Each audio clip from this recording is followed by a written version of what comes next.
최근 영국에서 콘테 감독이 비난받고 있습니다. 토트넘이 이번 시즌 분위기가 좋지 않은 리버풀을 상대로 홈에서 패배했을 당시 홈팬들은 콘테 감독에게 야유를 퍼부었고, 콘테는 경기가 끝나고 기자회견에서 이런 식이면 나는 토트넘의 트로피를 장담할 수 없고 떠날 수도 있다. 인내심 없는 팬들에게 실망했다라는 입장을 밝혔는데요. 심지어 콘테는 토트넘이 우승하기 위해서는 돈을 더 써야 한다는 끝없는 투자 요구에 토트넘 구단 관계자들도 지친 상황이라고 합니다. 이 같은 콘테 감독의 추태의 리버풀 선수의 인터뷰가 주목받고 있는데요. 리버풀의 레프트백 앤디 로버트스는 경기 후 인터뷰에서 토트넘 전술의 문제점을 지적하며 손흥민을 언급해서 화제가 되고 있습니다. 대체 현지에서 어떤 일이 있었던 것인지 지금부터 자세히 알아보겠습니다. 이번 시즌 토트넘은 초반부터 삐걱거리는 모습을 보여주었습니다. 비록 시즌 초반 경기에서는 승리했지만 경기 내용은 언제나 좋지 않았기 때문인데요. 승리한 팀들은 모두 약팀이었으며 B클럽 상대로는 단 한 번도 이기지 못했습니다. 심지어 승리하는 과정조차 지나치게 수비적인 전술에도 허무하게 실점하며 고전했고, 리그 최고의 공격수 손흥민과 케인을 놔두고 지도키도 크로스만 고집하는 전술을 사용했기 때문에 전문가들은 콘테가 운에 의존한 헤더만 노리고 있다며 그를 비판할 정도였죠. 토트넘과 경기를 치른 리버풀은 분명 강팀이지만 이번 시즌 분위기는 그렇지 못했습니다. 부진을 겪고 있던 리버풀은 자신들의 홈구장 안필드에서만큼은 달랐지만 얼마 전 안필드에서 무려 30경기 동안 무패였던 기록이 리그 하위권 팀인 리즈를 상대로 깨졌다는 것은 엄청난 충격이었습니다. 클롭 감독조차도 우리는 이번 시즌 리그 트로피를 노릴 만한 상황이 아니다 라는 인터뷰를 남기며 사실상 우승 경쟁 포기 선언까지 했었죠. 하지만 이렇듯 리버풀이 힘든 시기를 겪고 있음에도 경기 시작 전 스포츠 전문가들과 도박사들은 리버풀의 승리를 예측했습니다. 바로 그 이유는 손흥민의 부재 때문이었는데요. 토트넘 에이스 손흥민이 필드 위에 없다는 것은 리버풀의 라인을 끌어올린 강한 압박에 대처할 방법이 없다는 것과 같다. 손흥민 없는 케인은 전방에서 혼자 고립될 것이다 라는 설명을 했고, 이는 정확히 적중했습니다.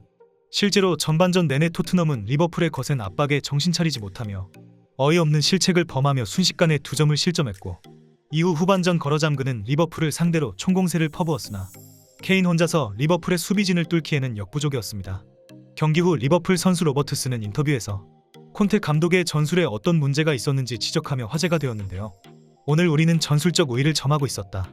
토트넘은 박스 안쪽 두터운 수비 라인을 구축하는 것에 집착했고, 나와 트렌트는 그것을 이용해 공간을 확보할 수 있었다. 따라서 우리는 라인을 위로 올려 전방에 있는 선수들에게 기회를 제공할 수 있었고, 그들은 기적을 만들어내며 운 좋게 2골을 득점할 수 있었다 라는 경기 소감을 밝혔습니다. 이 같은 말에 기자는 오늘 손흥민이 있었다면 달랐을 것이라는 의견이 많다. 그는 클롭의 게겐프레싱 전술의 약점을 파고드는데 특화된 선수다. 당신은 어떻게 생각하는가? 라고 물었습니다. 그러자 로버트스는 잠시 고민하더니 솔직한 답변을 털어놔 취재하던 기자들을 깜짝 놀라게 만들었습니다. 그래도 우리가 이겼을 것이다 라고 말하고 싶지만 장담할 순 없다. 손흥민은 지난 시즌에도 우리와 만날 때마다 득점했던 선수다. 만약 그가 있었다면 우리는 라인을 올리면서 강한 압박을 하기 힘들었을 테고, 경기가 그렇게 흘러갔다면 전반전 결과도 달랐을지 모른다 라고 설명했습니다. 이 같은 인터뷰가 알려지자 현지 팬들은 로버트슨의 말에 동의하며 손흥민이 그립다는 반응을 보였습니다. 실제로 토트넘은 리버풀을 상대로 2013년 이후 상대 전적 22전 1승 6무 15패로 단 한 번밖에 이기지 못했는데요. 이러한 극악의 상성에도 손흥민은 로버트슨의 말대로 리버풀을 만날 때마다 골을 넣으며 클롭 감독을 괴롭혔습니다. 클롭 감독은 독일 시절부터 자신이 상대하기 힘들었던 선수를 영입하는 행보를 보였는데, 대표적으로 사디오 마네와 반다이크가 있었습니다. 그리고 손흥민도 예외는 아니었는데요. 리버풀은 몇 차례나 손흥민을 영입하려고 했지만 레비 회장의 반대로 번번이 무산되었고, 그럼에도 리버풀은 포기하지 않고 얼마 전에도 손흥민 영입을 위해 토트넘에게 스왑딜을 제안했다는 기사가 보도되었죠. 영국 현지 언론에서는 손흥민이 겨울 이적 시장에 팀을 떠날 가능성이 높다고 합니다. 그것은 바로 레비 회장이 손흥민을 팔고 그를 대체할 선수를 영입할 계획이 있다는 것인데요.